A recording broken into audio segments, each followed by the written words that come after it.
Welcome. Hey cousin, this is video for you to help you with the 1040 and the different scenarios you'll be studying at home. Uh, so basically we're going to start with the 1040 from front to back and just go over some information when it deals with the aspect of you filling out the 1040 and the forms that's associated with it in this video. So of course on the 1040, like I taught you, we always start with the first section, was the personal information section, where you're going to fill out the taxpayer's name, address, social security number. If they're a married couple, spouse name, social security number, address. The second section is filing status. You're going to select the appropriate filing status for your client. A lot of times in real world scenarios, it's going to be a client data sheet that's going to be filled out already that you'll basically go by when it comes to the filing status, and based on certain situations and the interview process, the filing status may change based on what they put on there, based on what they actually qualify to file. The next section is exemptions. So you check 6A for yourself if you're married, 6B for your spouse. If you're not doing a married couple, then it's just 6A for yourself. If you got any dependents on the return, this is the section where the dependents will go. So any children that's on here will go in this section, or anybody who qualified to be a dependent will go in this section. And then we do the income section. The most common ones you understand is wages, W-2s. We got interest income, 8A. We got alimony received. We got self-employment and small business income, line 12. We do pensions and annuities, line 16A and 16B. We do rental income, so people who have rental properties, 17.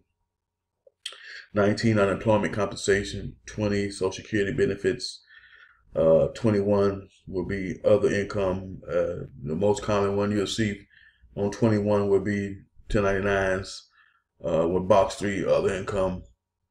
Then we go down to adjustments. This form is still 2017, but due to the tax reform laws and things, the 1040 form is going to change drastically compared to how it looks now. But it's not going to change the way we prepare the returns and what forms actually go with the return. So that's still a process going to still stay the same. So this form is going to change, and when they actually come up with the new version, they got a draft version of it now, but once they come up with the actual version of it, then I'll show you that one in the video and how it's going to change and the way it looks. But for right now, we're still using the 1040 for this year. Then, like I say, with this line 23 is educator expense. That's mainly for teachers. That's the most common one you'll see. So for teachers who spend money for classroom material, they get the write-off $250 of that. We have health insurance accounts. We have, well, we used to do moving expense, but they took moving expense away, so we no longer have to worry about that one. Line 27 is self-employed. Deductible part of self-employment. So when you get to the self-employment training, line 27 will play a part in the way we fill out the form when it comes to that. But that's going to change slightly due to the new form that's coming out, which I'll go over in another video. Then we have self-employment SEP and simple qualified plans for people who work for themselves, who truly work for themselves. They need their own retirement plan so they can put some money away. So when they get to retire, they have a nest egg put away for them to retire from. We have self-employed health insurance as well. So people who truly self-employed, who work for themselves, need their own health insurance plan. So when they go to the doctors and things of that nature, they're covered. Then we have line 31A, alimony paid. So for people who actually pay an alimony to the ex-spouse, they get to write that off on their tax return. And the spouse must show it on her tax return. And if she don't, then there'll be some issues with that. Then we have 33 student loan interest deduction. So for a lot of people paying back student loan money, you get a 1098E form that shows how much you paid every year in interest towards your loan. You get to write up to $2,500 that off based on your overall income amount. And then when we get here to line 38, adjusted gross income, that basically is total income minus any adjustments equal adjusted gross income. And so for people who have income but have no adjustments, their AGI will basically be their total income for that particular year. So when we get to line 39, for people who 65 or older, we check the box if it's a single or married couple. If they 65 and blind, we check the other box, and they get additional standard deduction amount added to their standard deduction amount, which gives them a higher standard deduction amount overall, which lowers their overall tax liability based on their total income, which will be on line 38. Exemptions are how many people on the tax return, which is being taken off the return. So next year, this line will no longer exist. So for how many people on return times 4,050 will no longer be an issue. So now, going into next year, the standard deduction amounts that's on this chart will all go up. For single people, it'll go from 6,350 to 12,000. For head of household people, it'll go from 9,350 to 18,000. For married couples, it'll go from 12,700 to 24,000. So those are the increases when it comes to the standard deduction amounts. That's going to play a role in calculating next year's tax returns. But for right now, like I say, we're still training off 2017 information. And so, based on getting to line 43, if you have any taxable amount, then we looked that up. And based on what the amount is, we put the taxable amount on line 44 and 47. Then we go to the next section. And if you have any child care expenses, that'll be line 49. If you got any dependents that's in college and you're paying for their education out of your own pocket, because they don't qualify for grants or scholarships because your income is too high, then you get to take that amount and put on line 50. We got retirement savings contribution credit, and that's for people who have paid into their retirement account through their job. On the W-2, it'll show how much they contributed to their retirement account on the W-2, and that information will go inside the software, which will calculate that credit if they qualify to use it. The credit is based on certain other factors as well. So for single people who make under a certain dollar amount, they qualify for the credit, and for married couples who make, or head of household couple make over under a certain dollar amount, will qualify for that particular credit. And child tax credit, so it's $1,000 per kid that's under 17. Next year, it's supposed to go up to $2,000. So that's going to be helpful. And then we have, in the next section, we got self-employment tax. So for people who self-employed, who made a profit, they had to pay taxes. We have unreported Social Security and Medicare, Form 4137. So that's for people who work in the industry of tips. And that's basically people who work with hospitality. So service and waitress and bartenders, doormen, anybody who works in the industry where they generally receive tips as part of their job, was a good chance they'll have to fill out the 4137 form as part of their return.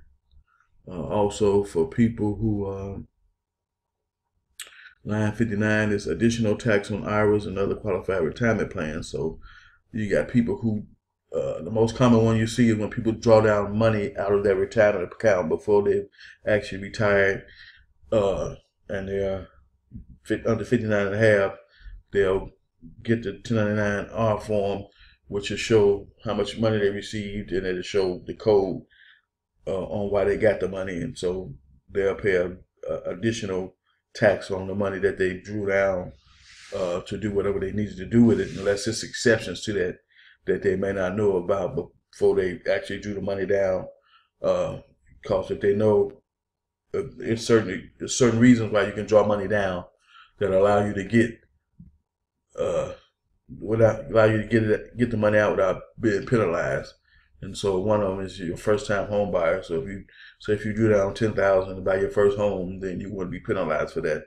If you drew down some to take care of college tuition, you wouldn't be penalized for that. So they got certain exceptions to that you may qualify for that you might not know about up front when it comes to drawing money out of your account for certain expenditures. Also,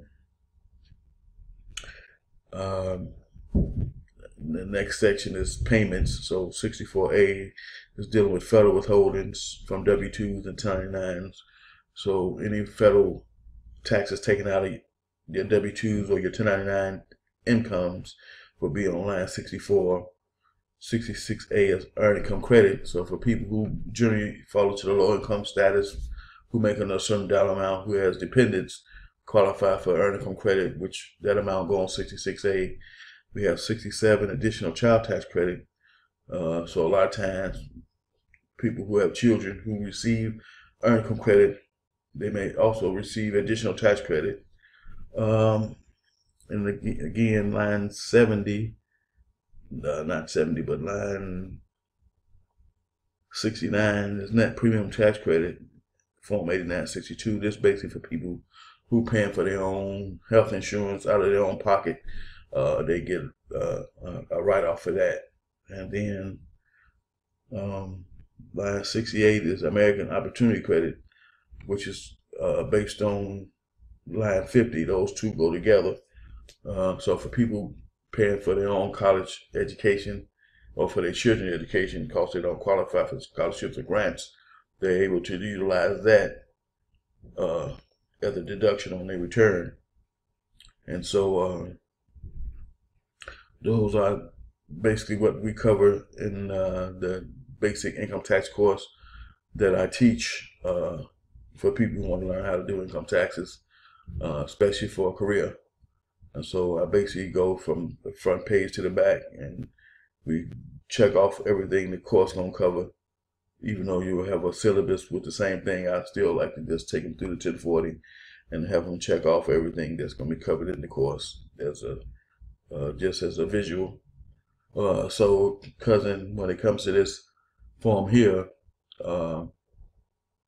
you have, like I say, for child care, we got line 49, which is 2441 form for people who qualify for that.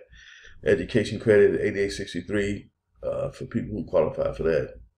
8880 for people who have retirement savings contribution credit, which means they paid into their retirement account during that year, and it shows on their W-2. We plug that information in to the software, and based on other factors, if they qualify, it'll generate a credit on line 51.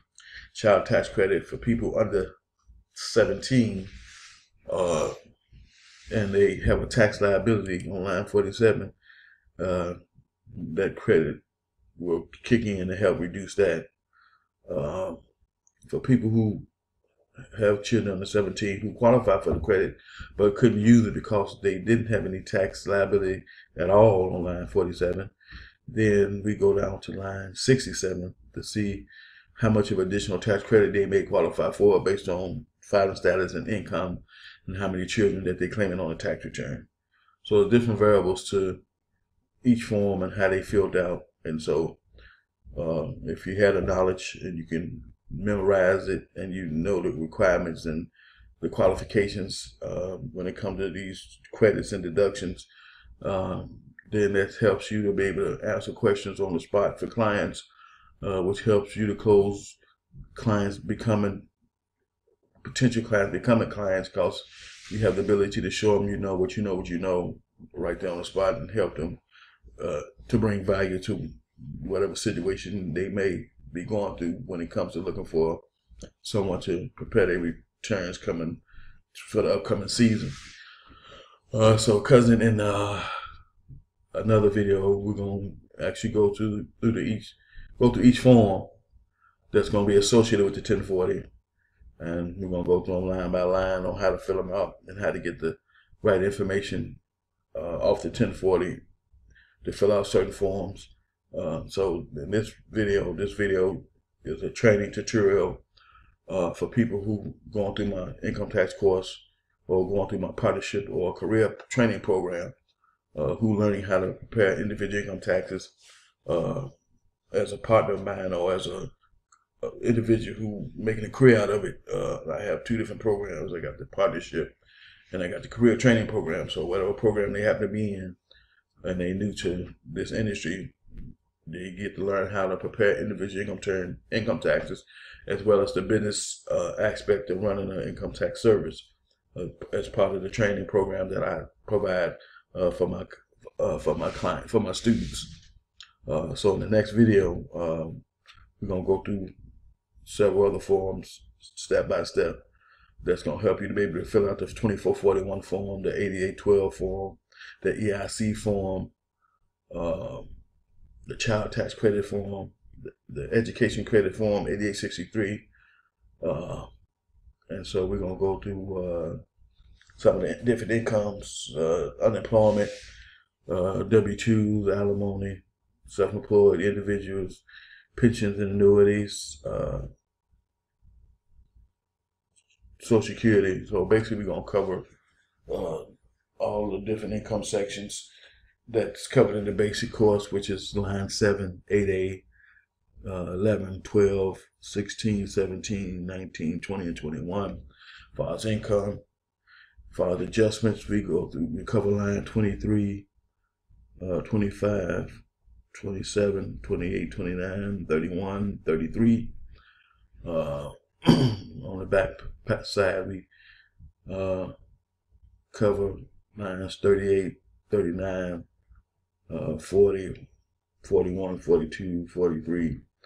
And from there, we go to the next section and start dealing with any possible credits that you may qualify for when it comes to child tax credit, education credit, retirement savings credit, or child tax credit, or residential energy credit.